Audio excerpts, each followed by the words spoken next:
দেখো বন্ধুরা, আজ বানিয়ে ফেললাম মুড়ি ঘন্ট। মাথা দিয়ে মুড়ি ঘন্ট, মানে মাছের মাথা দিয়ে মুড়ি ঘন্ট।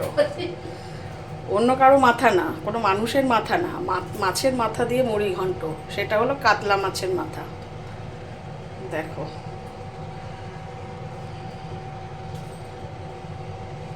খুব সুগন্ধ বেরিয়েছে বেশ করে।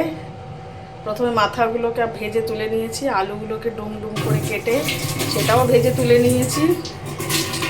তারপরে গোবিন্দভোগ চালটাকে ভেজে নিয়েছি, ভেজে তুলে নিয়েছি। তার মধ্যে তারপরে পেঁয়াজ কুচি, আদা কুচি আর একটু রসুন দিয়ে বেশ করে কষিয়ে, টমেটো দিয়ে কষিয়ে তারপরে আলুটা দিয়ে দিয়েছি।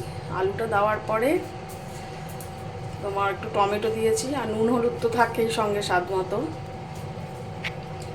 তারপরে যেই ওটা একটু কষিয়ে কষে এসছে, তখন আবার মাছের মাথাগুলো দিয়ে নাড়াচাড়া দিয়ে একটু জল দিয়ে ফুটিয়ে নিয়েছি। দেখো, খেয়ে বলো কেমন লাগছে। ও তাও তো ঠিক, খাবে কি করে দেখেই বলো।